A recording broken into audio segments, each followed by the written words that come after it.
प्रणाम। कुछ लोग और जुट जाए तो शुरुआत करब।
सभी दर्शकों को कार्तिक पूर्णिमा, देव दीपावली, गुरु नानक जयंती के बहुत बहुत शुभकामना, बधाई, प्रणाम।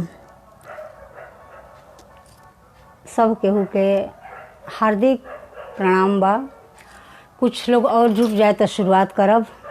बड़ा ही शुभ घड़ी बा और बड़ा शुभ दिन बा आज के।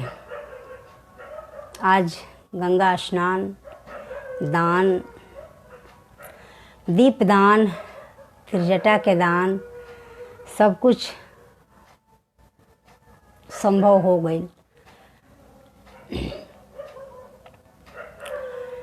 तो आई आप लोग भी एकर लाभ उठाई। आज सबके लाभ मिले के चाहिए एकर।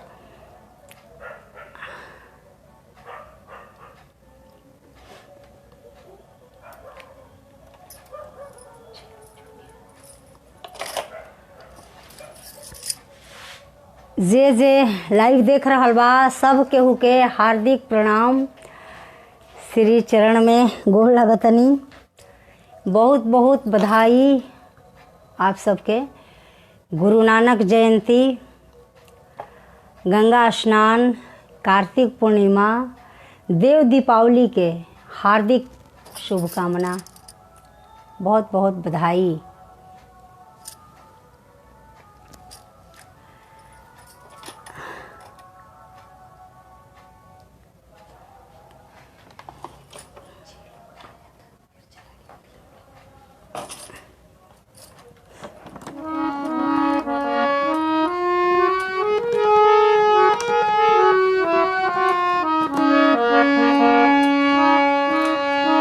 हमारे शास्त्रों में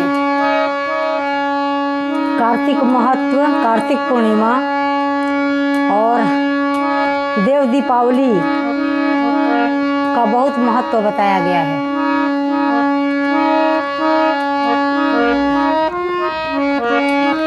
लोक धुन रक्षण न्यास की ओर से रउआ सबके ढेर सारा शुभकामना। आज चंद्रायण व्रत भी बा। कार्तिक पूर्णिमा, चंद्रायण व्रत यही जैसे शुरुआत होखेला। हमनी के संस्कार में चंद्रायण व्रत के भी बहुत बड़ा महत्व बा। ई महत्व हमनी के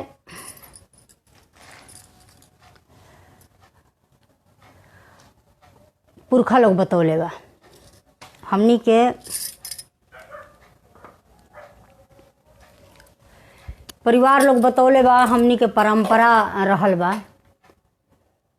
स्नान, दान। आलोक रंजन उपाध्याय जी बानी जी, प्रणाम। कृष्णन जी का हाल बा? रवि तिवारी जी भी बानी जी, जय श्री राम। का खबर बा? ब्रिंग थेम जी बानी जी, नमस्ते। का हाल चाल बा? धर्मेंद्र जी भी बानी। तो आई आज भी थोड़ा सा लाभ ले लिया। अब तो अगला साल कार्तिक आई, आ जौन हमार प्रोमिस रहे वही प्रोमिस के वजह से हम फिर से हाजिर बनी आप सबके बीच में। हम प्रोमिस कैले रही कि हमेशा संस्कार और संस्कृति के शुभ चिंतक हम रहब। हाँ धर्मेंद्र कुमार जी नमस्कार। तो फिर से देवेंद्र तिवारी भैया जी के कोटि कोटि प्रणाम, गोड़ लगे तनी। कैसन बानी? देव दीपावली, कार्तिक पूर्णिमा, गुरु नानक जयंती के ढेर सारा शुभकामना।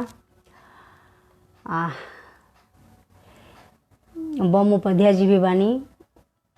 तो आई शुरुआत करतनी। आज के बड़ा शुभ घड़ी बा, आ शुभ दिन भी बा।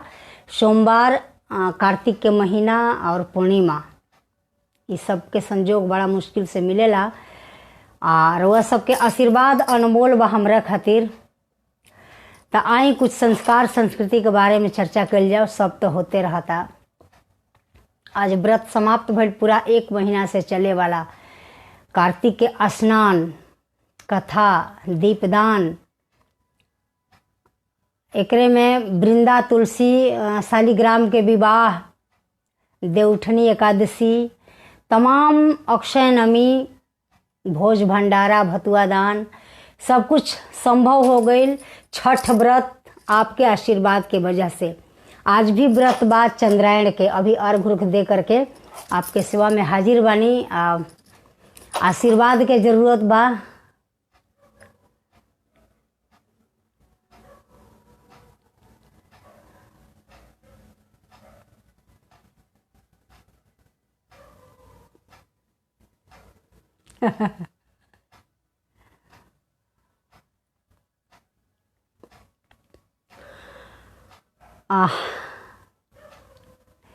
जी जी जी जी प्रणाम प्रणाम। कोशिश तो बा कि भरपूर सेवा देल जाए।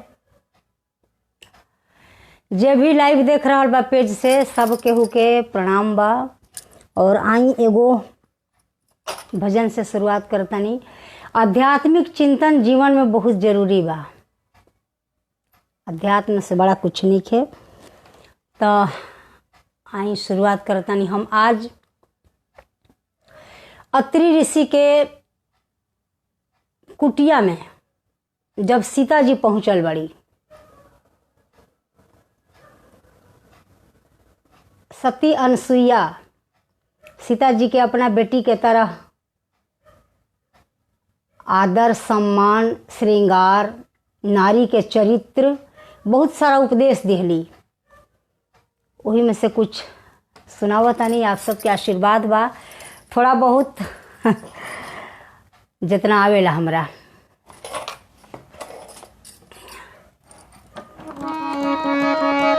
और आप तो जानत नहीं कि हमरा का चाहिए।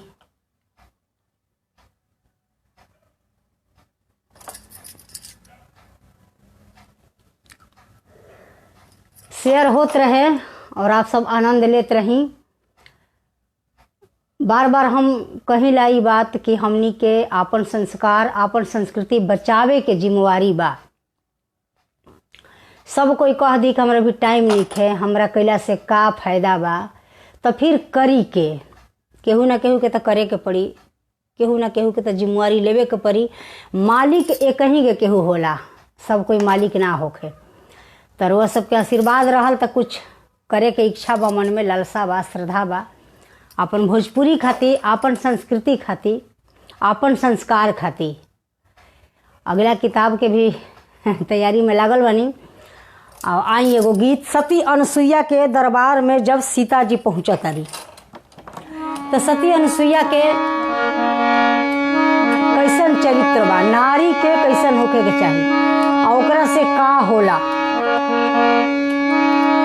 सती अनसुईया कहली कि हम बहुत बड़ा ज्ञानी ना है, हम बहुत पुजेड़ी ना है, हमरा पूजा ना आवे। बस हम एक ही गो चीज जानीला,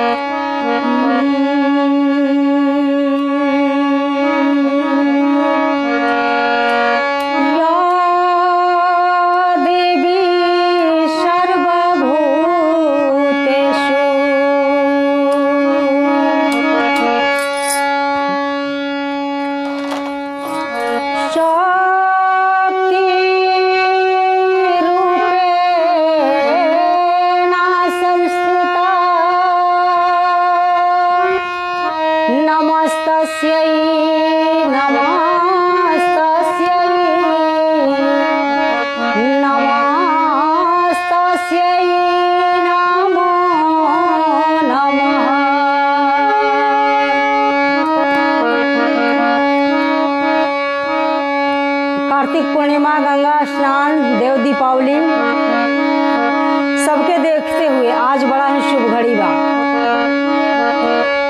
भगवान तुम्हारे दुनिया में क्यों लोग सताए जाते हैं।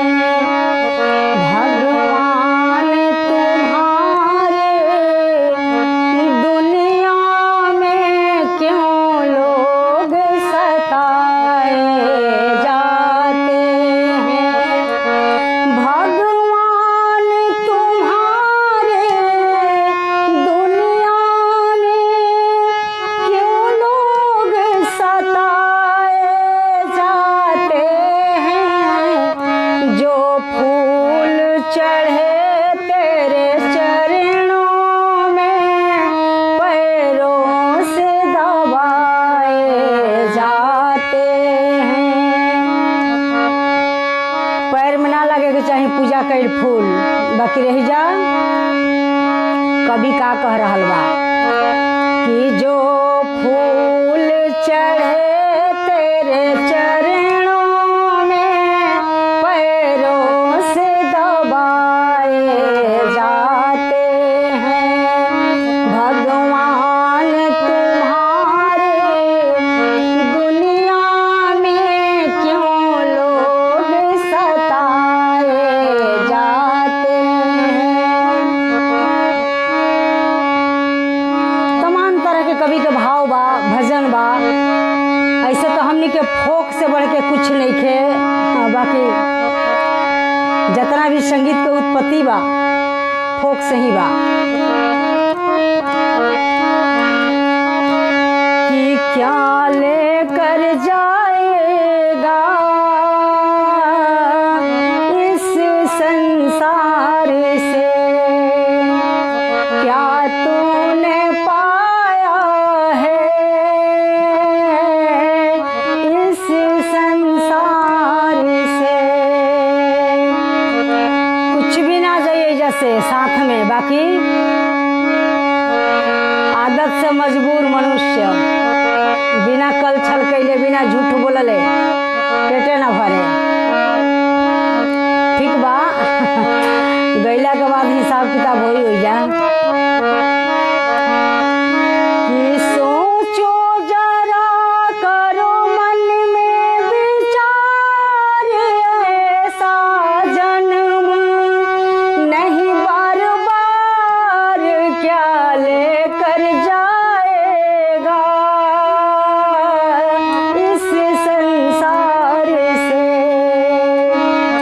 तुलसीदास रामायण में लिखा था कि बहुत भाग्य मनुष्य तन पावा, असुर नर मुनि सब ग्रंथ ही गावा। नश्वर दुनिया में डूबल बानी हम। काहे कि दूसरा के देखला से बढ़िया बा के अपने अंदर झांक के देखी। कि बुरा जो देखन में चला, बुरा न मिलिया को। जो दिल ढूंढाया अपना, मुझसे बुरा न को। सारी बुराइयां अपने ही अंदर है, उसको निकालना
होत रहे।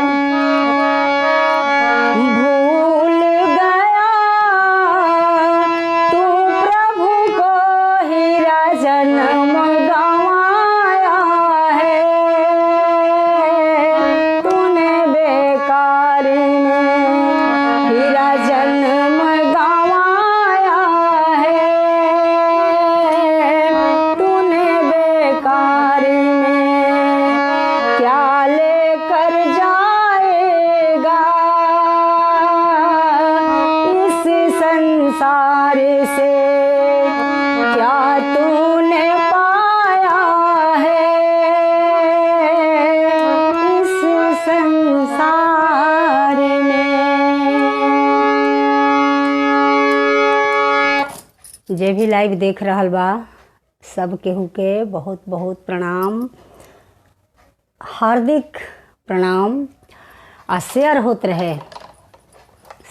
रहे तब भोजपुरी के विस्तार होई, भोजपुरी के घरे घरे पहुँचावल जाई, संस्कार संस्कृति के बचावल जाई जब शेयर होई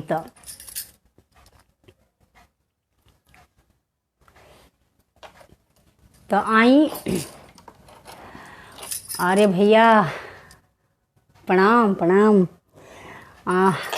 विनय दुबे जीवानी यहाँ के बराबर पेंटिंग एक से एक, छठ के टाइम में बड़ा बढ़िया पेंटिंग रहा, एकदम सूर्य नारायण के उगते हुए एकदम बहुत मनमोहक। भैया सरस्वती हाथ में बाड़ी, बहुत बढ़िया बढ़िया रुआ पेंटिंग बनावत तनी, बहुत बढ़िया लगेला।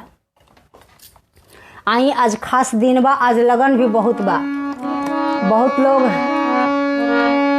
आ भी ना सकी हैं पूरी दुनिया के चक्कर में, कोनो बात नहीं थे, जब जागा तबे सवेरा।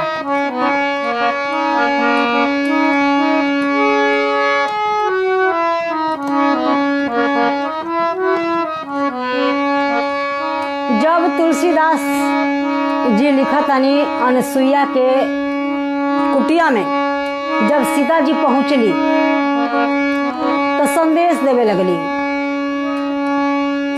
कहे लगली सती अनसुईया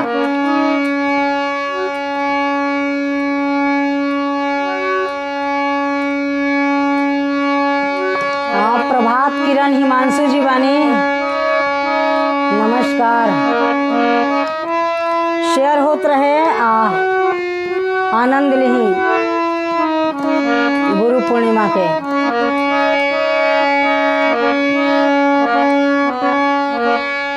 तुलसीदास जी रामायण में लिखा था कि नारी के चरित्र अगर सही में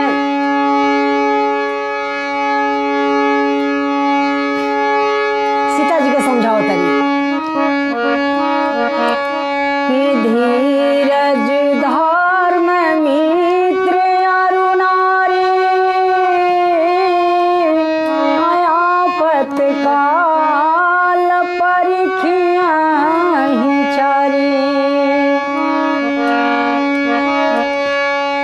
सीता विपत्ति के घड़ी ही आपन आ गैर पहचान में आवेला। धीरज धर्म मित्र अरुणारी आपत काल परिखिए ही चारी। तुलसीदास जी रामायण में लिखा तनी। सती अनसुईया कहतरी कि हम बहुत बड़ा तपस्वी ना है, हम बहुत बड़ा पूजा ना जानी, बस एक ही धर्म एक व्रत नेमा राखई सदा ही पति पद प्रेमा। बस हम पति के श्री चरण में अपन ध्यान रखीला। बहुत बड़ा विस्तार के लिए बड़ी सती अनसुईया, मध्यम पुरुष उत्तम पुरुष एगो रिश्ता छोड़ के बाकी जितना बा सबके देखे के नजरिया सती अनसुईया। तुलसीदास जी रामायण में भी लिखा था नहीं।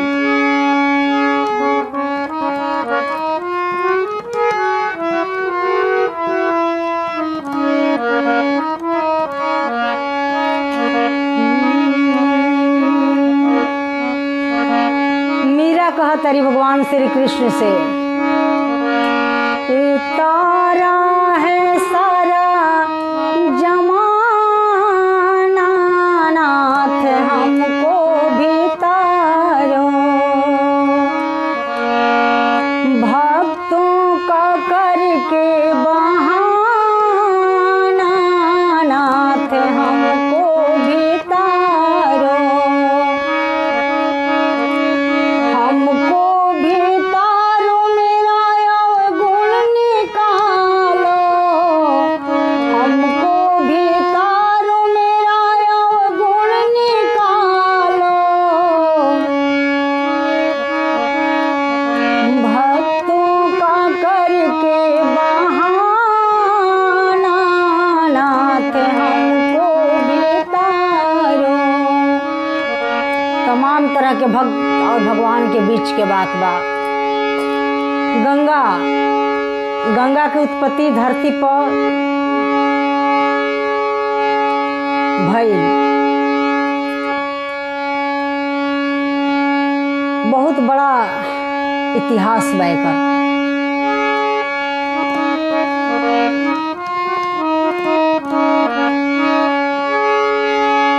बहुत बहुत आभार। आज बहुत लोग नइखे देखत, नइखे जुटल, ऐसे कि बहुत बिजोड़ लगन बा। आज घरे घरे शादी विवाह, अपना घरे नइखे त रिश्तेदार घरे बा, पड़ोसी घरे बा, और हित नाता में बा। तो लोग सभी व्यस्त बा देखे में और शादी में। हमरो जाए के बा, ज़्यादा सेवा ना दे सकब, थोड़ा सा ही सेवा देब रउआ सबके, लेकिन हम वादा कैले रहनी तो ऐसे आ गए नहीं हाँ कि कभी भी कोई भी त्यौहार होई, कोई व्रत होई, कोई आयोजन होई तो हम जरूर आइब, संदेश देव। पूरा कार्तिक में जौन जौन संदेश जैसे जैसे हमारा मौका मिलल, हम आप सबके सेवा में हाजिर भैनी, बतौनी। आज भी बानी गुरु पूर्णिमा के लेकर के, तो उ सब तो पर्सनल काम अपन होते रहेला। ई जनरल काम भी जरूरी बा। सामाजिक जौना से संस्कार बचे, संस्कृति बचे, उ काम सबसे पहले जरूरी है। अपन घर के तो काम हमेशा होते रही। आदमी लागले बड़े सुबह शाम जिंदगी भर करे के बा, लेकिन वही में हमार राउर दायित्व बनता, फर्ज बनता कि हमनी के संस्कार संस्कृति बचावे के जरूरी बा। हमनी के यहाँ शादी विवाह होत रहे, आज जौन हो रहल बा एकदम अलग बा। बहुत बदलाव हो गइल बा और ई बदलाव ठीक नहीं है, एकदम ठीक नहीं है। हमनी के संस्कार बिगड़ रहल बा। बैंड बाजा, डीजे, होटल, जितना शुभ काम रहे अशुभ में बदल गइल बा। आदमी सुविधा के चलते कर लेता, लेकिन बढ़िया नहीं है। सुविधा घर पर भी बा, ऐसा नहीं है। पहले शादी ब्याह होत रहे,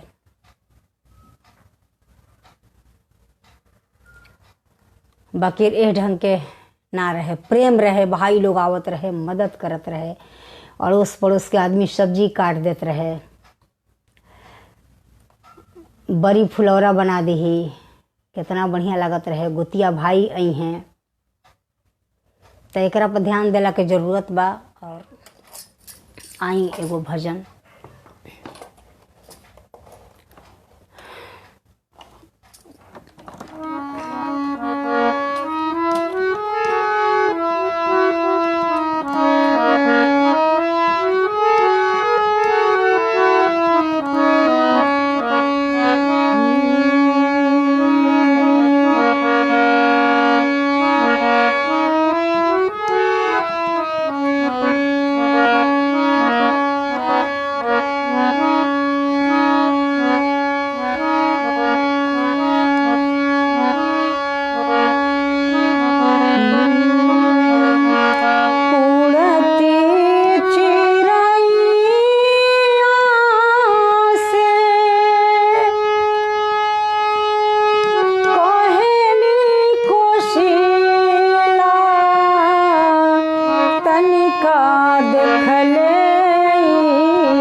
संदेश देतारी, सुगा से कहतरी, काग से कहतरी कि उड़ती चिड़ैया से कहली कोशिला तनिका कैसन बाड़े ललना हमार तनिका देख ले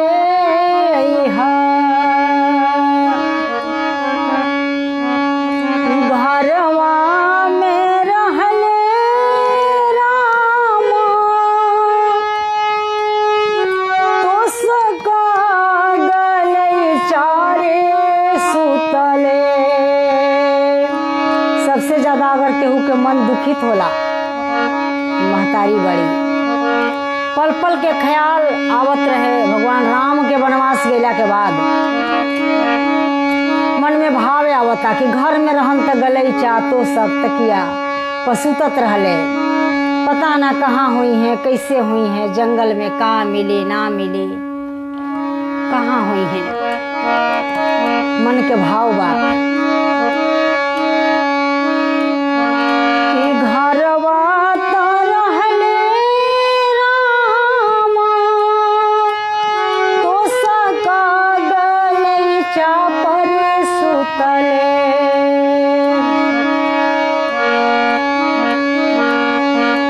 बनवा में कुशवा मोहाल तनिका देखले बनवा में पतई मोहाल तनिका देखले। जी जी जी, बहुत देर इंतजार करवौनी, प्रणाम। डीके ओझा जी बानी। यहाँ के संदेश बा आज कार्तिक पूर्णिमा के शुभ अवसर पर आपके द्वारा भक्तिमय प्रस्तुति अमृतमय है। सरकार सोनार ही समझ सकता है सोना के कीमत, लोहार नहीं समझेगा। आप कवि हैं, देखिए जो लोग देख रहे हैं, जो पेज पे हैं, सबको प्रणाम। अमृत की वर्षा तो होती ही रहती है, श्रवण करने वाले पर निर्भर करता है ना। तुलसीदास जी रामायण में लिखे हैं श्रोता का पहले का स्थान, सबसे पहला स्थान है श्रोता का।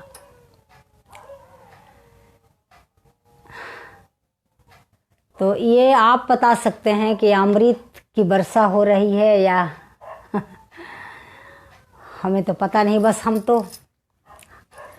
हाजिर हैं आपके सामने अपना सेवा लेकर के। आइए आप सबों को भी, जो भी लाइव देख रहे हैं, उन सभी को कोटि कोटि प्रणाम। कार्तिक पूर्णिमा, गंगा स्नान, देव दीपावली, कार्तिक की समाप्ति पर हार्दिक प्रणाम और शुभकामना। और आइए अगला भजन।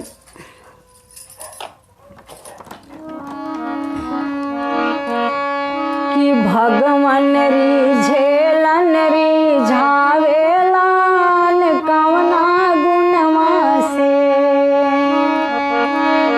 कवना गुणवा से प्रभु जी, कवना गुणवा से भगवान रिझेलन रिझावेलन कवना गुणवा से। प्रणाम सरकार। द्वारिका तिवारी जी बानी। बहुत देर होता है आवे में शेयर होत रहे और हाई प्रणाम। द्वारिका तिवारी जी बानी। यहाँ के लिखल कई गो गीत बहुत बढ़िया बढ़िया बाड़ी सब। यहाँ के लिखल गीत है कि बहुत बढ़िया पचरा लिखले बनी कि जानती जे मैया हमारा नागर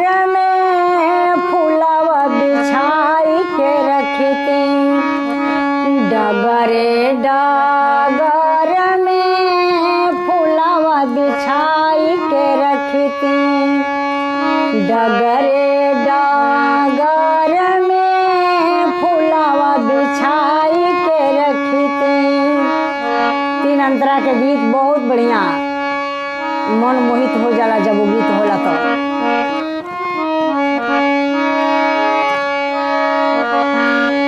तमाम तरह के गीत बा। और ई कार्तिक के पूर्णिमा, कार्तिक पूर्णिमा से लेके अगहन के पूर्णिमा तक 30 नवंबर से 30 दिसंबर तक सोनपुर में मेला लागी। ई बार लागी कि ना लगी नहीं जानत, पर हर साल लगेला। और गंडक गंगा के तीर पर बसल हरिहर क्षेत्र, जहाँ भगवान ग्रह गज के लड़ाई में उद्धार कैले रही, जय विजय दोनों श्रापित रहे लोग, उद्धार कैले रही। उस जगह आज भी बा और बहुत बढ़िया बढ़िया ओइजा के भी भजन बा। सूरदास जी के गावल, मीरा के भी गावल, बहुत तमाम तरह के भजन बा ओइजा के। तो शिशिर कुमार जी बानी जी, बहुत बहुत प्रणाम। आई आनंद ली भजन के। सब केहू के आशीर्वाद, छोट लोग के बड़ लोग के प्रणाम बा। और भक्ति सागर में डूब जाई और आई आनंद ली।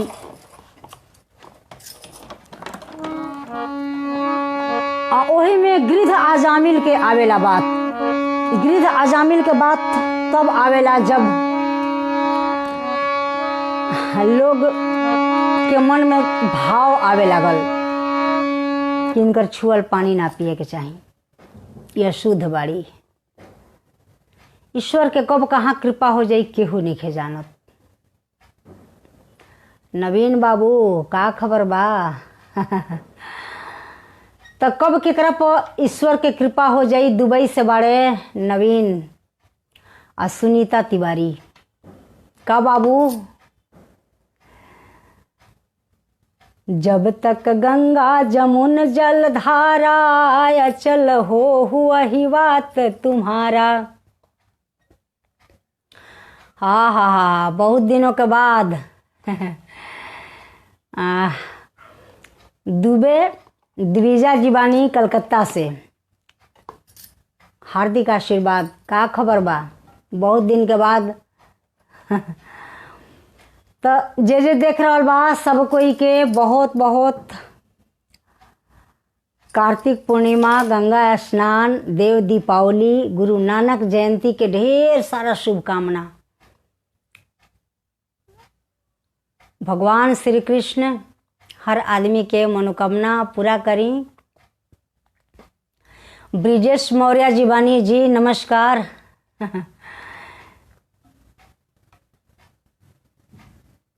गुजरात से बानी, बहुत बहुत आभार भाई, बहुत बहुत प्रणाम।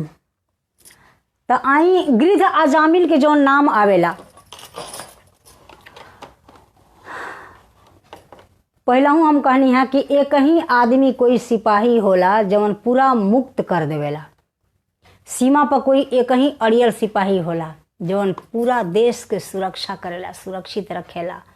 आज भी जे बा सीमा पे तमाम तरह के सीमा बा। हमनी के भोजपुरी के सीमा बा, हमनी के संस्कार के सीमा बा, हमनी के संस्कृति के सीमा बा, हमनी के काम करे के सीमा बा, हमनी के जिम्मेवारी के सीमा बा। क्या हाल चाल है राजेश बर्नवाल जी, कैसे हैं आप? आइए और शेयर होते रहे, शेयर करते रहिए। तो हमनी के तमाम तरह के जब रावण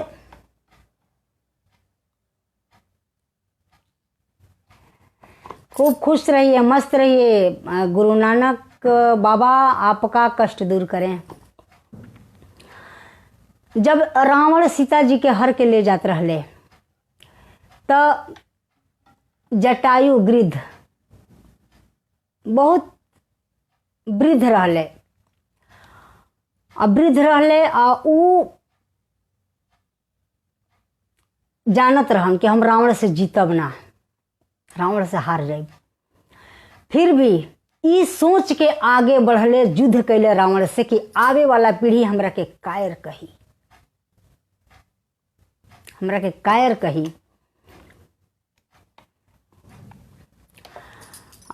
कलकत्ता से बानी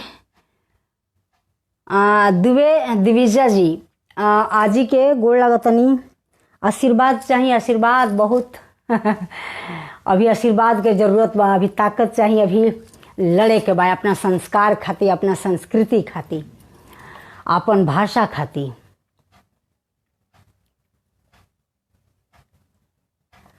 जी जी, अधिवक्ता उमेश दुबे जी के प्रणाम, प्रणाम बा। बहुत हम खुश नसीब बानी, सब कोई के दर्शन हो रहल बा। आशीर्वाद चाहिए हमरा, आशेयर होत रहे, बस एक ही गो मांग बा बाकी हम जौन आप सब फरमाइश करब हम सुनाइब, बस शेयर होत रहे। तो अजामिल गिद्ध जटायु जौन रहले, जब रावण सीता जी के हर के ले जात रहन तो जानले कि हम हार जाइब, हम जीतब ना।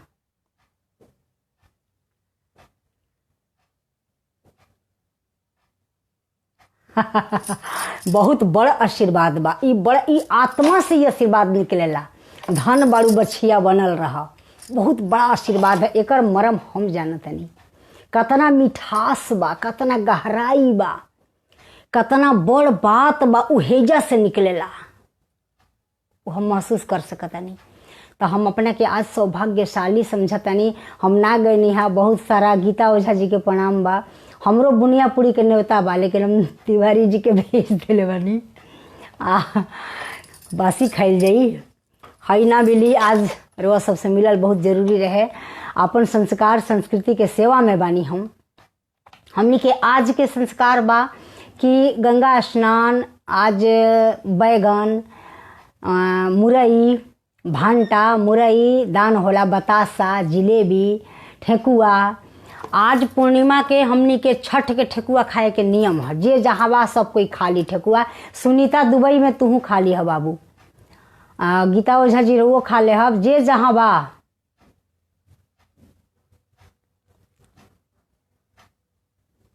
इहो बहुत बड़ा आशीर्वाद है। गोदी भरल रहो, गोदी जब भरल रही तो कुछ कमी ना हो। गोदी भरल बा अम्मा जी, गोदी भरल बा, दू गो बेटा, दू गो बेटी, कोनो कमी नहीं है। बस राउर आशीर्वाद के कमी रहल, उहो हमरा मिल गई। हमरा पर बस कृपा बनल रहे आप सबके कि जौन मुहिम लेके चलतनी, जौन इच्छा बा दिल में, मरे के पहले हम दे दी अपना समाज के, बस उहे ताकत बरकरार रहे, उही के हमरा मांग बा। तो दुबे जी रौरा भी शेयर करी, शेयर जरूरी बा। आज सभे लगन में गइल बा, बहुत कम लोग बा, लेकिन कोनो बात नहीं है। जब जागा तबे सवेरा, जितना बा लोग ठीक बा। अगर 5 गो श्रोता बढ़िया होखस तो 50,000 कमेंट आ जाई, शेयर आ जाई, आ बात पहुँच जाई, संस्कार के विस्तार हो जाई। 5 आदमी बढ़िया होखस तो कोनो दिक्कत नहीं है। सब कोई मजबूर बा, लगन बा, शादी बा, कोनो दिक्कत नहीं है। जटायु जब रावण से सब कुछ सोच के आगे बढ़ले, नवीन बाबू तहरो सुने लायक बात बा। तुम्हें एगो सिपाही हवा, दुबई में बड़ा, जहाँ भी जे बा वजह से लड़ाई लड़ रहा बा, अपन संस्कृति, अपन संस्कार सब बचावे खातिर। तो जटायु के पता रहे कि रावण बहुत बलवान बा, रावण से हम जीत ना पाई। फिर भी ई सोच के जटायु रावण से युद्ध कैले। जब देखले सीता जी बचाओ बचाओ बचाओ, रथ पे रावण लेके जात रहन लंका, तो सीता जी के चिल्लाइल सुन के संपाति जटायु 2 भाई रहन जा, जौन संपाति दशरथ जी के मित्र रहन, पशु पक्षी भी मित्र होत रहन, हमनी के शास्त्र बतावेला। तो रावण से युद्ध कैले गिद्ध जटायु, आ तब तक जिंदा रहन, अपन प्राण रखले रहलन कि भगवान के हम संदेश ना दी। तो वो सोच के उनका मालूम रहे कि हम रावण से जीतब ना। रावण बहुत बलवान बा, जब सीता जी के हरण कर सकता था, हमरा के तो राम नाम सत्य कर दी 2 मिनट में। लेकिन आवे वाला पीढ़ी हमरा के कायर कही कि तू अपन जान बचावे खातिर लड़ला है ना। युद्ध में हार होके चाहे जीत, कूदे के चाहिए, जाए के चाहिए। जाइब ना तो पता कैसे चली, इतिहास अमर कैसे हुई। आज भी गंगा स्नान बा, अगर भागीरथ तपस्या ना करीते तो आज गंगा स्नान कैसे होइत। विभीषण अगर ईश्वर के शरण में ना जैते, भगवान राम के शरण में ना जैते तो लंका के का हाल होइत। लंका ना रहित अयोध्या के अधिकार में हो जाइत। तो विभीषण शरण में आके लंका अपन बचा ले। भागीरथ तपस्या करके गंगा के स्वर्ग से धरती पे उतार दिहले। तो हमनी के काहे ना अपन भाषा के, अपने संस्कार के, अपने संस्कृति के बचाई जा।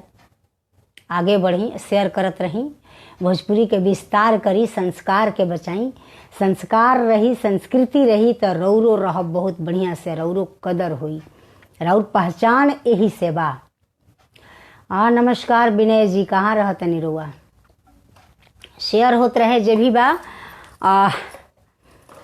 जटायु जब रावण के रथ रोकले रहले तब के भजन बा, बहुत बड़ा बड़ा भजन बा। टाइम तो तनी ज़्यादा लगी लेकिन थोड़ा थोड़ा रोज सब सुनाओ तनी। आज अध्यात्म के चिंतन के दिन है।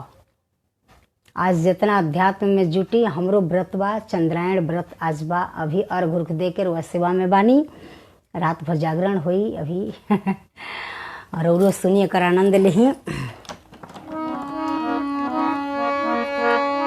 जटायु छेक लिहल रहिया सिया के, रोदन सुनी के जटायु छेक लिहल रहिया सिया के, रोदन सुनी के जात रहली चिल्ला के बचाओ बचाओ, बस रथे रोक लिहले आ रोक के युद्ध कैले। हरले तक का बाकी युद्ध तक कैले, रावण के विलम्ब तक कैले। जान तक गईले कि रावण दक्षिण दिशा में लंका में जा रहा बा लेके। तो ये ताकत है, ये जुनून है, ये जुनून के साथे रुआ आगे बढ़े के चाहिए। शेयर होत रहे जब भी देख रहा बा लाइव, शेयर होत रहे।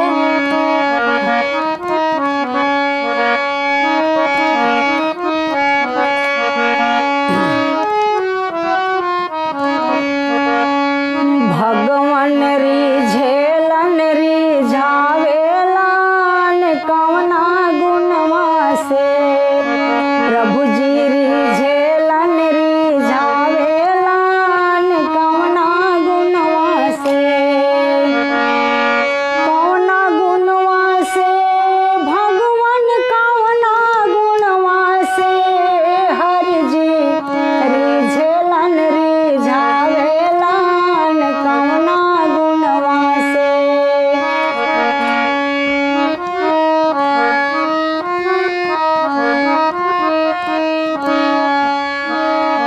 ना खैले पकवान मिठाई दुर्योधन घर जाके, हो दुर्योधन घर जाके, बासी साग विदुर घर खैले, प्रेम से भोग लगा के, हो प्रेम से भोग लगा के। स्वाद छिलका में बतावेलन कवना गुणवा से, भगवान रिझेलन रिझावेलन कवना गुणवा से।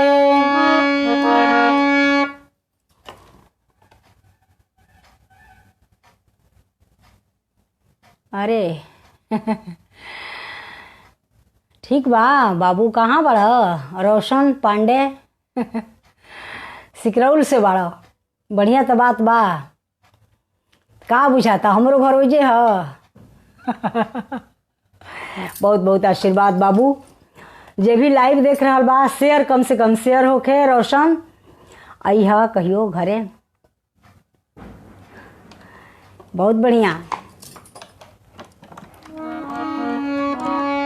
तो भगवान राम दुर्योधन की हाँ पकवान मिठाई मेवा सब त्याग देहनी और प्रेम से साग विदुर घर जाके खा लिहनी। कि झूठ बैरिया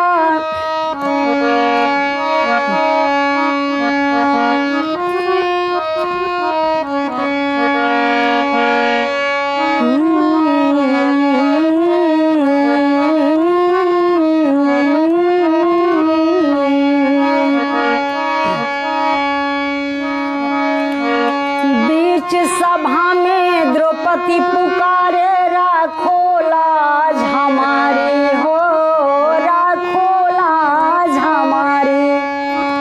बढ़िया लागल रोशन बाबू कि हम सिकरौल से वाली बढ़िया अच्छा लागल।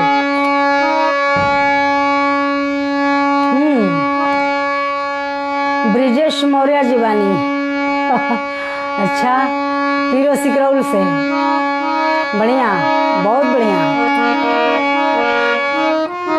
शेयर होत रहे शेयर, शेयर से संस्कार के विस्तार हुई। अब भजन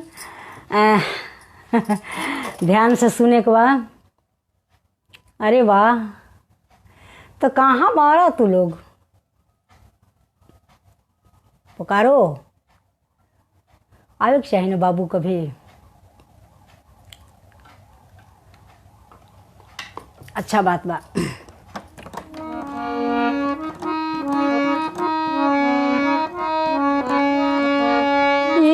केहू ना जानल भगवान अब तक तो हर रीति हो, अब तक तो हर रीति।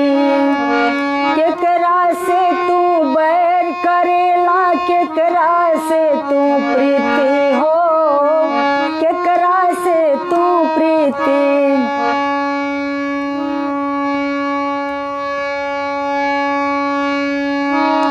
5-10 गो करे के बा। एक एक आदमी कम से कम 11-11 गो शेयर करे। जितने शेयर हुई उतने भोजपुरी के विस्तार हुई, भोजपुरी के संस्कार घरे घरे पहुँची, मान्यता मिली। जौन भीख मांगल जाता भीख ना मांगे के परी। सुनील गुप्ता जी बानी जी नमस्कार, का खबर बा ठीक बानी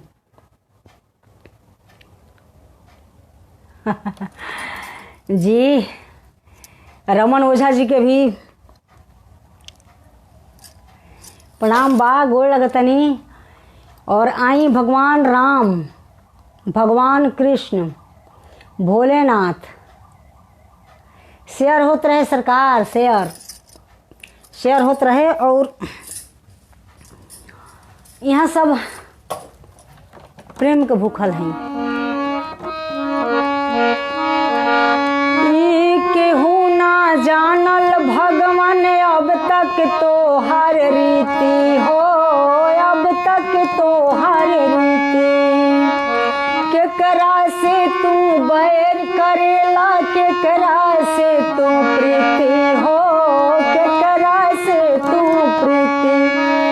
केकरा के अपन तू बनावेला कवना गुणवा से, केकरा के अपन तू बनावेला कवना गुणवा से।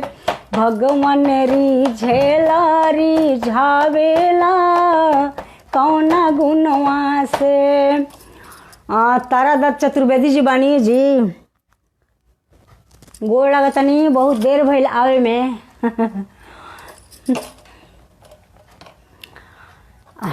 तो आई यही कड़ी में बा कि गृधे अजामिल सेवरी तरला झूठ बैरिया खाके हो, झूठ बैरिया खाके। खंभा फाड़ी प्रहलाद बचवला भक्त के अपना बना के हो, भक्त के अपना बना के। क्षीर सभा में बढ़ावेला कवना गुणवा से, साड़ी सभा में बढ़ावेला कवना गुणवा से। भगवान रिझेला रिझावेला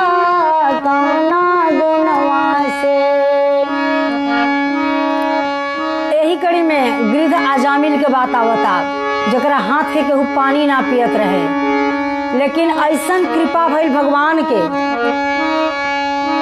ओकरा पर कि अपना बेटा के नामे उ नारायण रख दियलस।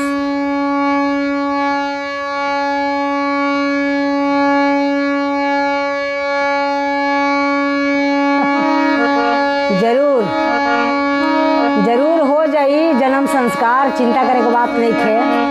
इंतजार करी, शेयर करत रही थोड़ा सा। गिरिध आजामिल जौन रही तमन जी सरकार प्रणाम। सुभाष झा जी बानी जी, कोटि कोटि प्रणाम। की समाचार है यहाँ का? समय मिली तो मैथिल भी एगो सुना देब। और आई गिरिध आजामिल सेवरी तरला जूठ बैरिया खाके भगवान राम, भगवान नारायण, भगवान विष्णु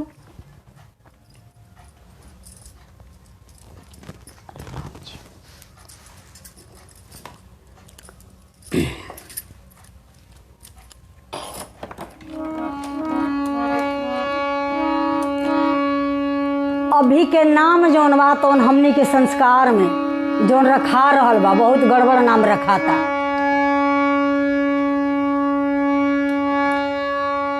अरे सरिता का समाचार बाबू?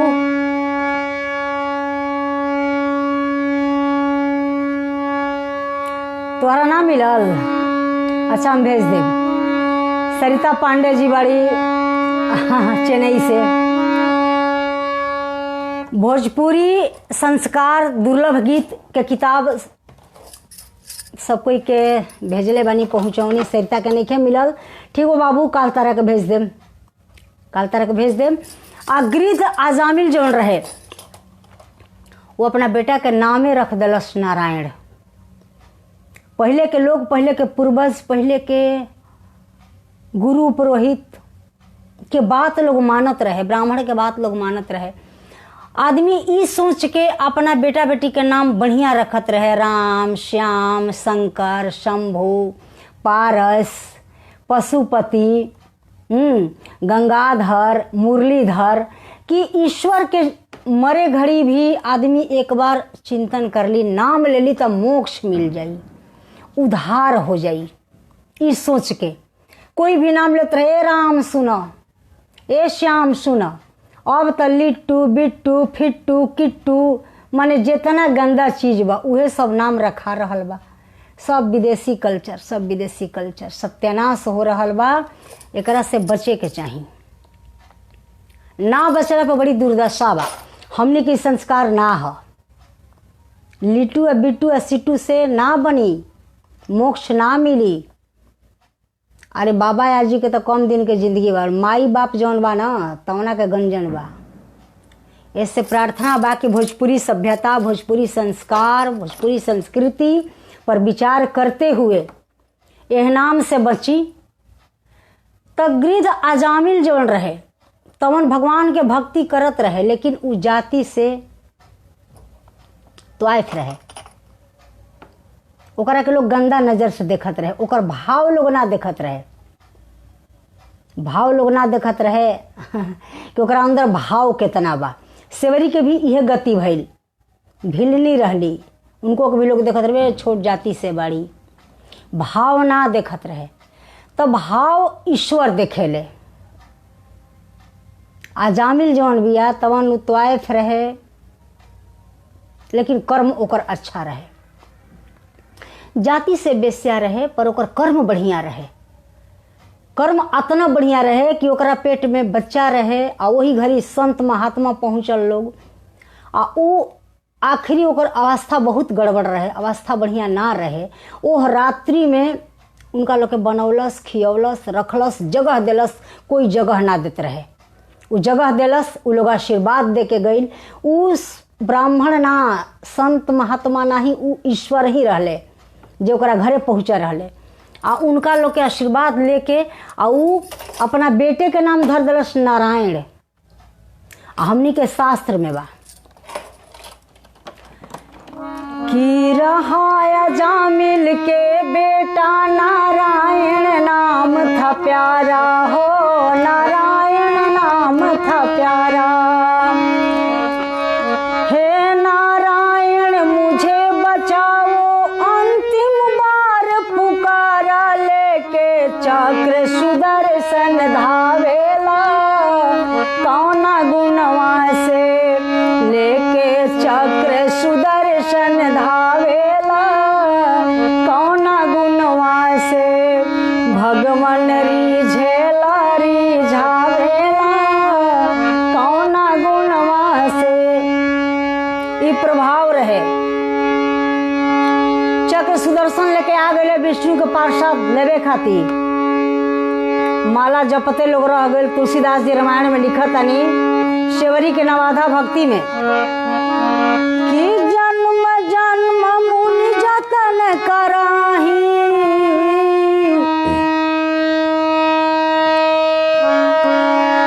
अंतराम कहीं आवत नाही। तमाम तपस्या करते करते कई जन्म बीत जाला। जैसे गंगा के ले आवे में सूर्यवंशी राजा के 2 पीढ़ी समाप्त हो गए रहे। तीसरा पीढ़ी राजा भगीरथ ले गंगा के धरती पर।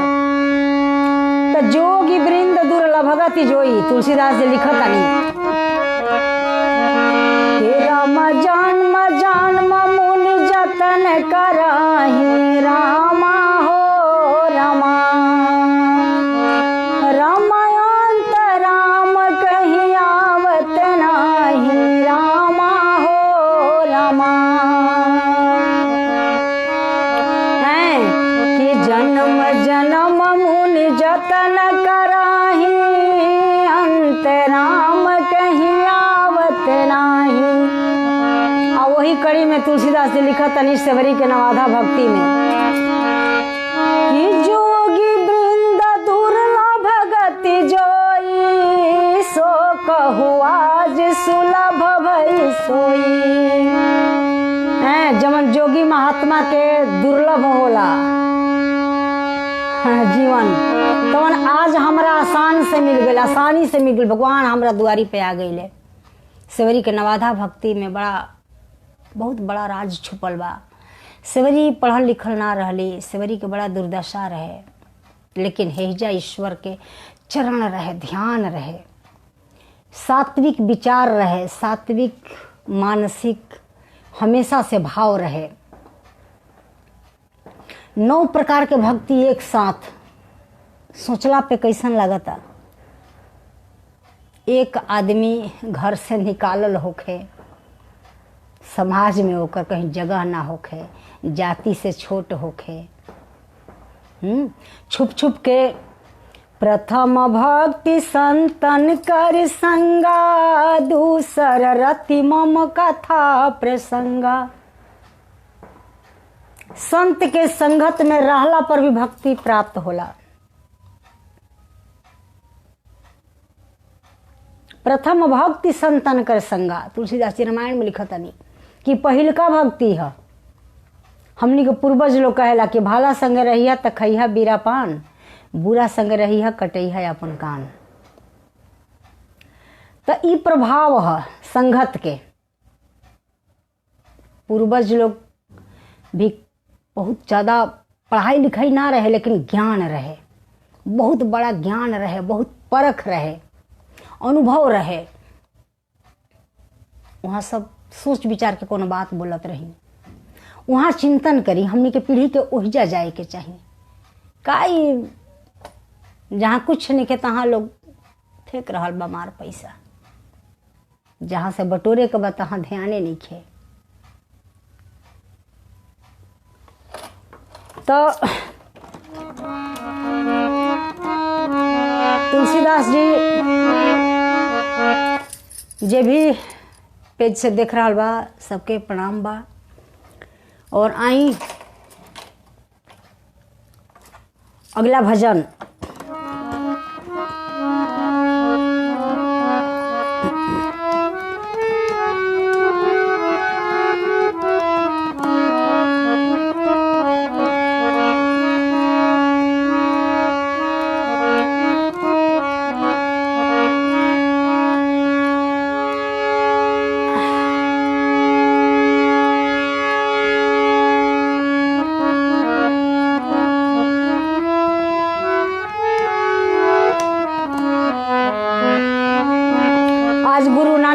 जयंती भी है।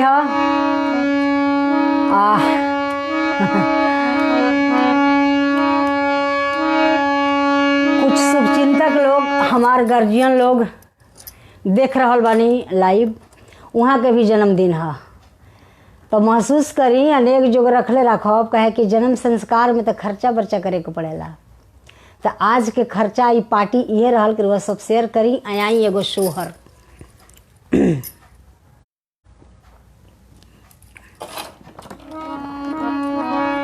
जकरा जन्म हो ओकरा खातिर सोहर। गुरु नानक जयंती भी बा आज। रोशन पांडे शेयर करत रहा लोग।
सब कोई के प्रणाम बा।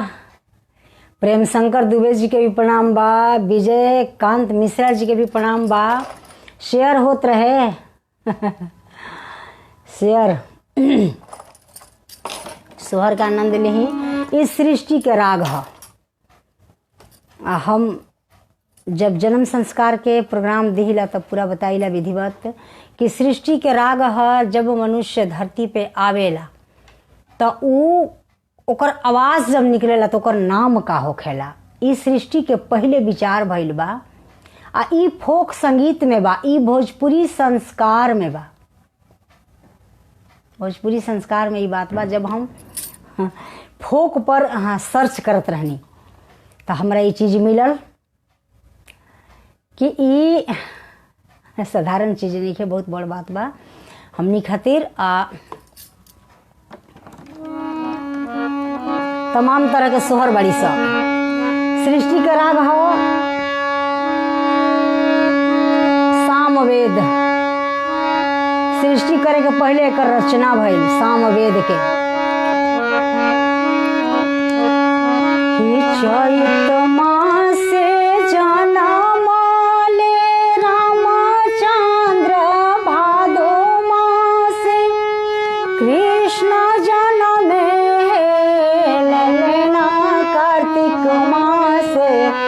जनने गणेश जीता तीनों घरवा सोहर है। ललना कार्तिक मास जनमे गणेश जीता तीनों घरवा सोहर है। बहुत लंबा ई सोहर बा, 1 घंटा लागी और उतना टाइम थोड़ा सा लंबा विस्तार से सुनाइब। तमाम तरह के सोहर बा। काई रे लूटा बेली कोशिला रानी, काई रे यशोदा मैया है। ललना काई रे लूटा बेली भवानी मैया, तीनों घरवा सोहर है। ललना काई रे लूटा बेली भवानी मैया, तीनों घरवा सोहर है।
एकर अंत नहीं खे। सृष्टि के राग ह शोक हर, असली एकर नाम ह।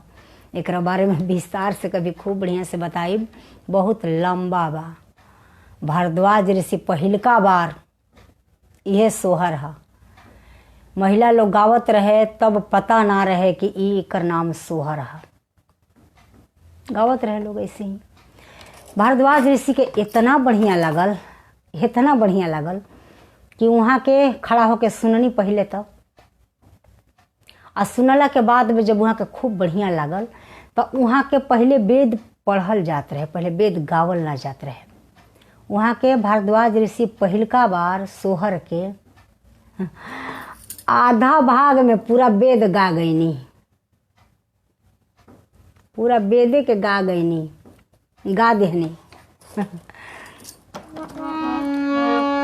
कि सारे गम पारे सारे सारे गनी सारे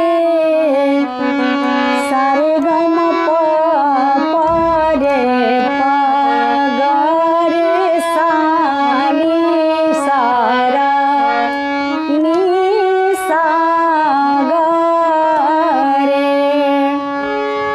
पूरा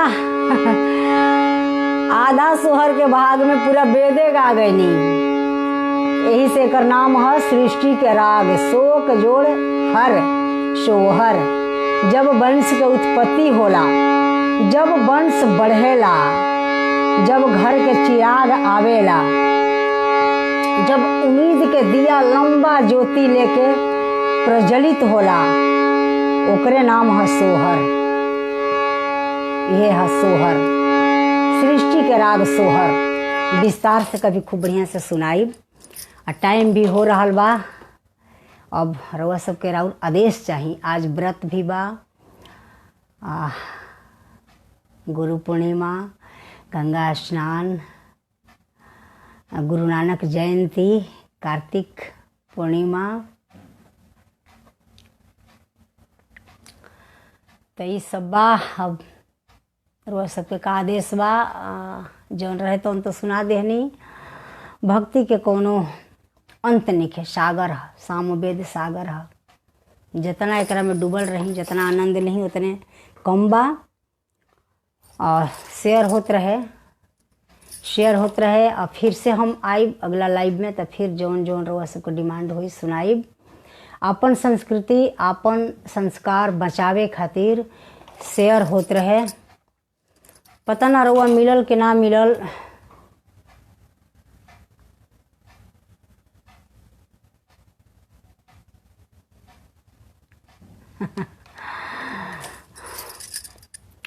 बस अम्मा जी के आशीर्वाद बा।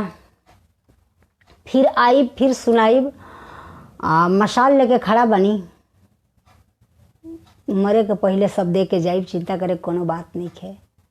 प्रयास जारी बा, जौन भी हमरा भी बा। ये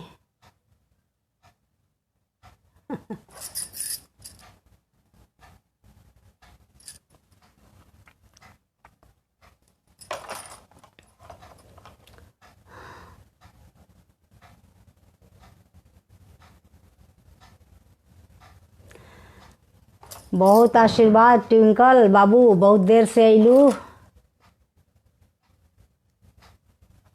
हाँ, अम्मा जी के प्रणाम बा। अम्मा जी के आशीर्वाद के ही फल बा कि हम यहाँ तक पहुँचल बानी। अब बस आशीर्वाद देते रही कि हम जौन मुहिम लेके खड़ा बानी वो मुहिम के पूरा करी। और आई चलते चलते कुछ गुनगुना देता रही, जौन हमनी के सभ्यता संस्कार के गीत ह, जौना से मोक्ष प्राप्त होखेला। वो गीत रुआ तक समर्पित करब, रिकॉर्ड करवा दिल बनी।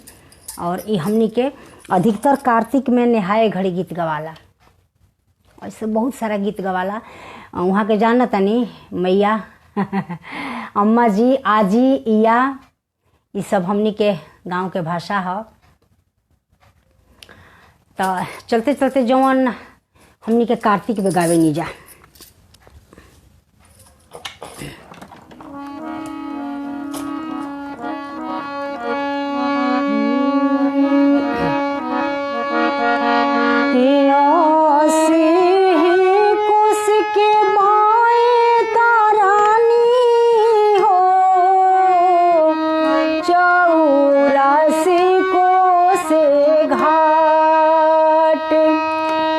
पर शेयर होत रहे।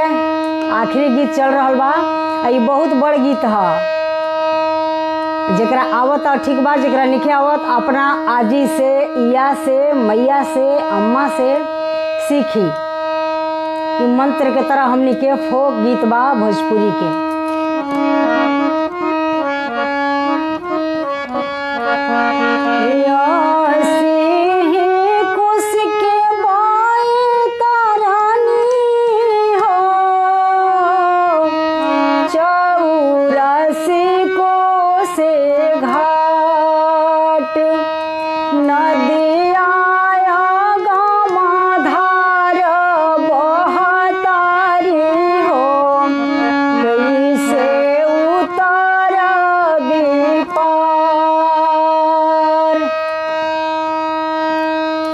जी अनुपमा शर्मा जी बानी, प्रणाम। और अनिल ओझा जी कहाँ बानी? वहाँ का आशीर्वाद जरूरी बा। काहे आवत नहीं खी? बगलिया में भर के रखले में तो है ना, उझिलेला ना, वो कहिया देहब दी। राउर दर्शन बहुत जरूरी बा अनिल ओझा जी।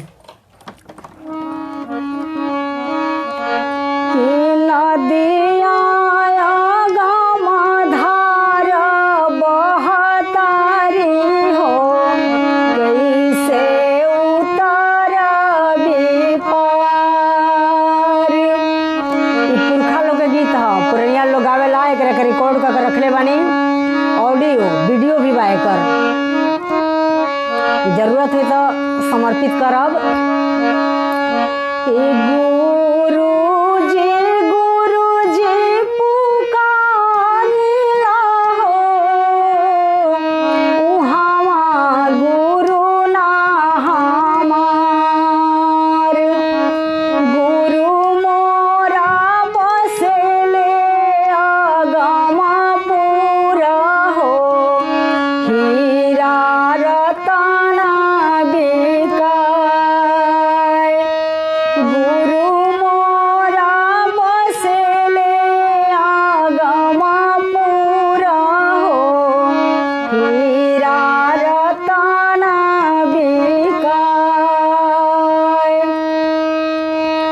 ताकत भोजपुरी में बा। जवन गीत से मोक्ष प्राप्त होखे, जवन शब्द आदमी के आकर्षित कर देवे, मजबूर कर देवे अपन संस्कृति संस्कार बचावे खातिर। उ शब्द ना ह, उ मंत्र ह, उ पूजा ह। ई हमनी के धरोहर ह, हमनी के विरासत ह, हमनी के भोजपुरी संस्कार ह। मैया जानत हो खब, अम्मा जी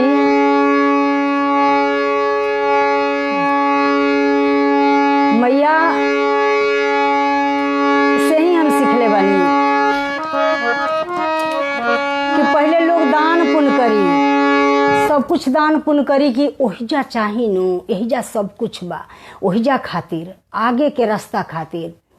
हमनी के जौन बरखी होखेला मरला के बाद, वो पूरा 6 महीना के कि हमनी के जाए में 6 महीना लागेला मरला के बाद, तो उ रास्ता के खर्ची चाही। ई हमनी के संस्कार बा। तो वही में के वैसे ही ई गीत बा। वही जो बा एक जनी बहुत जिंदगी में कभी कुछ कैली ना, और पहुँचला के बाद में कुछ नहीं मिलत। पूरा ई चित्रण बा यह गीत में। इहे ना और गीत बा कि अगर आदमी कैले बा, ये तो गीत बहुत हमरा अच्छा भी लागेला, हम रिकॉर्ड करके रखले भी बानी कि बड़ा रे जाता ने गुरुजी आईनी हो, पूछी दिलावा के बात। काई काई कैले बारू दान पुना हो,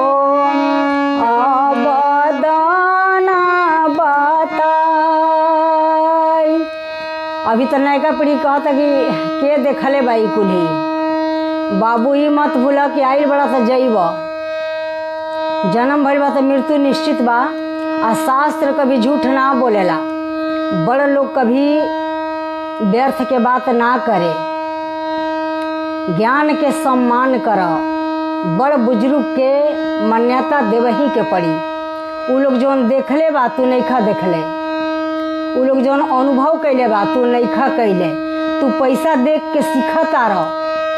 आ पहले के लोग भरोसा करके सीखत रहे, एक दूसरा से कहानी कथा शास्त्र पुराण सुन के अनुसरण करत रहे, तोहरा से तेज रहे।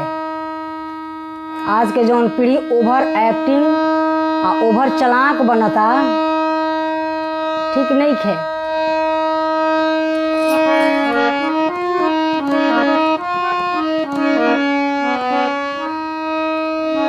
हाँ, गुरुजी बहुत मुश्किल से पहुँचले, चिल्लात रही हो जाता, पूछे लगल कि का दान पुण्य कैले बड़ू। मुँह बवा गेलो ही जे भइल तो कुछ रहे ना, यहाँ तो घमंड रहे के 32 किलो सोना चांदी लदले बनी। यही जवा का दिक्कत बा, महारानी जी हैं हम, तो जवा के घर के बल्किनी हम ही है, तना चाभी धैल बा लटका के हैं। मलिकाओं भुला गेल गैला के बाद में बड़ा दुर्दशा भइल। छपटा तड़ी कि संग ही के सखिया सहेलिया हो, सब उतरेली पार। हम ही त बानी एगो पापीनु हो, बये तरनी में खाड़। 80 कोस के बैतरनी हो, 84 कोस से घाट। कितना सुंदर रचना बा कवि के, कवि के भाव कितना गहरा बा। यह ना कार्तिक जब आदमी नेहाला तो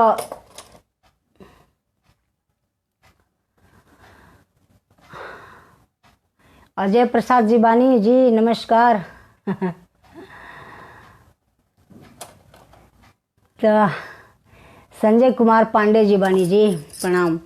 कार्तिक जब आदमी नहाला तो कार्तिक में अक्षय नमी के भतुआ दान होखेला, गुप्त दान।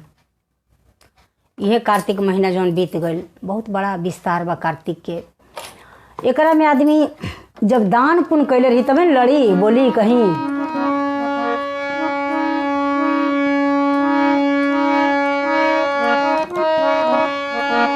कि सुतल में रोहानी से जड़िया तो दुआरा पजाम राजा हो खाड़। ए रामा तोहारा के ब्रह्मा जी बोलवाले पैदल तू चल हुए राम। ए रामा तोहारा के ब्रह्मा जी बोलवाले पैदल तू चल हुए राम। पूरा सुतला में जमराजा के ठाड़ा हो गई, कहले कि चलो चलो तारा के जमराज बोलाओ तारे। लड़े लगली, कहली कि जइब कार्तिक नहाइल बनी, बैसाख नहाइल बनी, माघ नहाइल बनी, दान पुण्य कैले बनी, भतुआ दान कैले बनी, असही चल जाइब। 5 व्रता हैं, 5 व्रता एकादशी करीला, पूर्णमासी करीला, चंद्रायण के व्रत करीला हैं, अक्षय नमी करीला, पूर्णिमा करीला। 5 व्रता हैं, एको व्रत ना छोड़ी। हमरा दुआरी से केहू लौट के ना जाए, हम धर्मात्मा हैं, ना जाई जा उनका से कह दिया।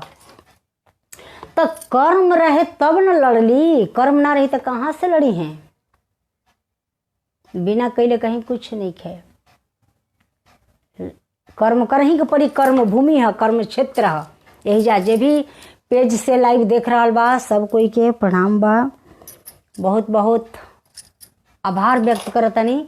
शेयर होत रहे। और ये लड़ाई भक्त और भगवान के है। ए रामा तोहारा के ब्रह्मा जी बोलवाले पैदल तू चल हुए राम। कहली कि जा जा तारा लेकर ढेर देखले बनी, ना जाइब। विष्णु के पार्षद आई तब जाइब, ऐसे ना जाइब। डोली आई बांस आई कहाँ रही तब जाइब, जमराज के साथ ना जाइब। विष्णु लोक से विष्णु के दूत आवस तब जाइब। कि कार्तिक मास नहाइनी त तुला दान कइले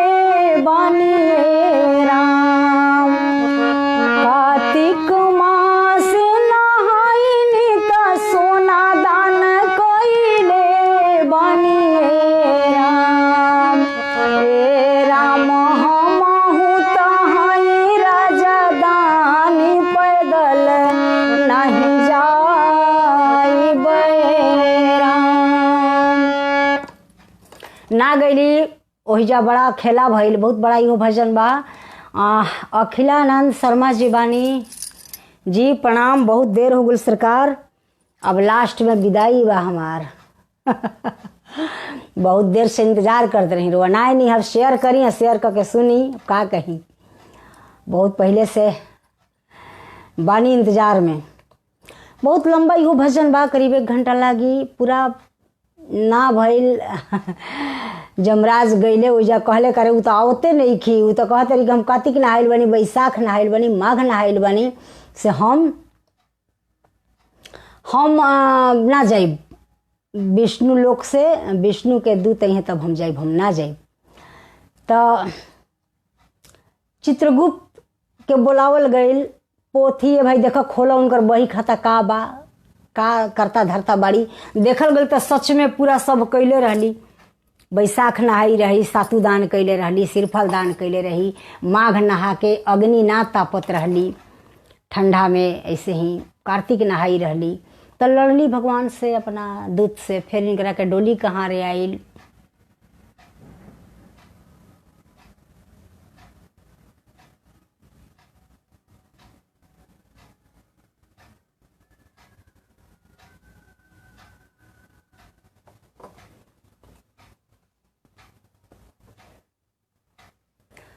कोई बात नहीं है, जे जहाँ बात है से देखे, शेयर होत रहे, शेयर कैले के बाद तो वो सब देखिए सकीला। अब भाई का कहीं, हमार तो जानते बनी कबीरा खड़ा बाजार में लेता सबका खैर, बस एकरा सिवाय और भी बा, सब कुछ बा, लेकिन ई जरूरी बा हमरा खातिर आप सब से रूबरू होखल, आप सबके बीच में आवल, आपन संस्कार संस्कृति के लेकर के ना करब तो मने न लगी, हमार लागल बनी। शेयर होत रहे और आदेश होके तो हम आज जाई, बहुत पहले से बानी, 1.5 घंटा हो गई, 9 बजे से ही राउर आशा देखा तनी।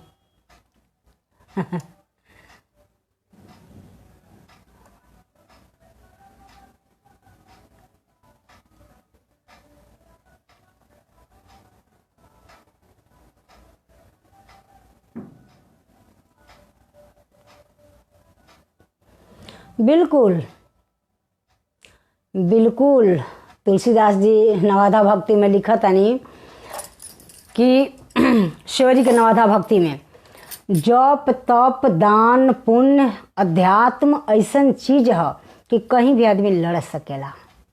राउर कई चीज बना, ई अमर हो जाला, ई अमर कीर्ति है, ई नश्वर ना है, एकर नाश ना होखे। जना के नाश हो जाला वही में हमनी के लागल बनी जा, रात दिन वही में बनी जा।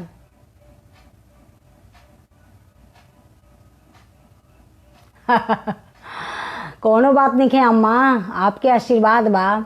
हम तो भूखल रोज रहिला, पूरा कार्तिक एक टाइम एक बार खाना मिलत रहा, अब लागल बनी, बस का करी। आज चंद्रायण के व्रत रहे, जैसे शुरुआत होला, अब कार्तिक नहाए वाला के करे के चाहिए, छठ रहे, एकादशी रहे, चंद्रायण के व्रत बा।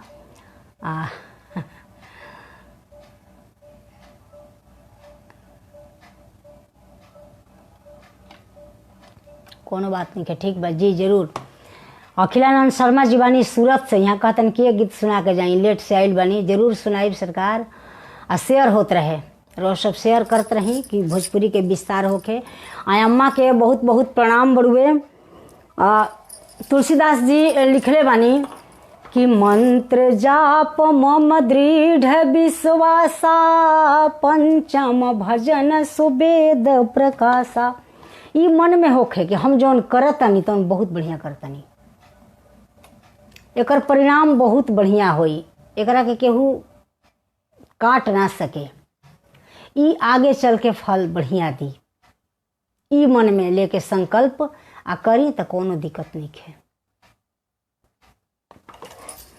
तो अखिलानंद शर्मा जी बानी सूरत से, और आई चलते चलते एक लास्ट भजन हमरो मन न करेला, और वह सबके बीच में अला के बाद हमहू चाहेला कि पूरा रही, बाकी समय तो निर्धारित बा, समय के देखते हुए आप सब भी गुनगुनाई। भगवान के अनुसरण करी। बड़ा ही आज शुभ दिन बा।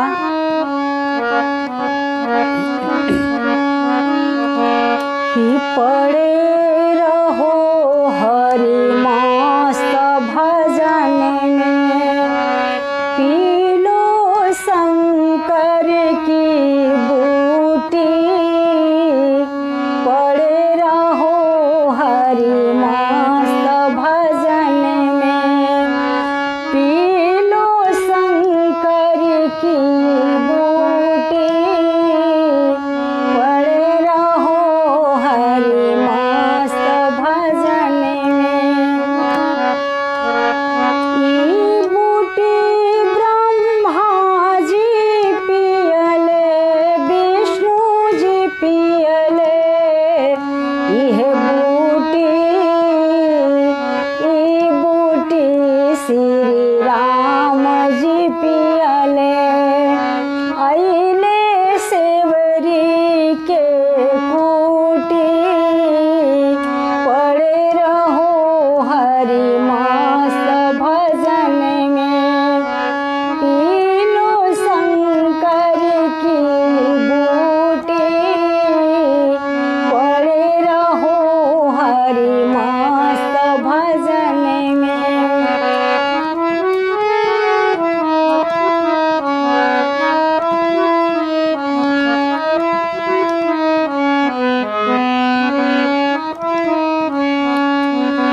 ई बूटी सिरधूर्व जी पिए, प्रहलाद जी पियले। हे बूटी,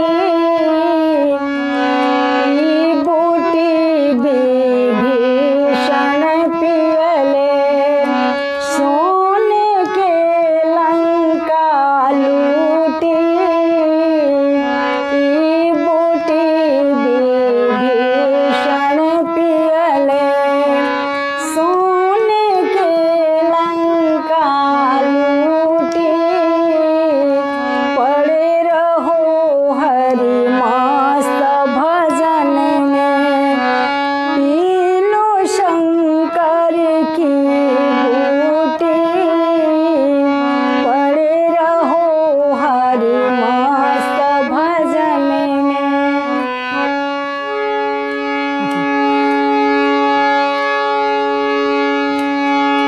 कई रहल आखिरी भजन।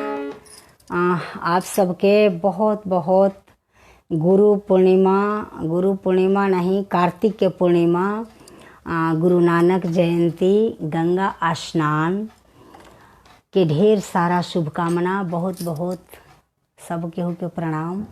फिर अगला लाइव में आइब तो बहुत सारा गीत सुनाइब। अब लगन चल रहल बा। अब अगला बार आइब तो विवाह के गीत सुनाइब बहुत सारा। अभियो बीच बीच में हम तो पेज पर डालत रहिला अपना। बहुत सारा जनेऊ के गीत, बहुत सारा कोहबर, चौका के गीत, तमाम तरह के गीत सुनाइब। टोटल भोजपुरी संस्कार और संस्कृति के गीत हमरा भी बा।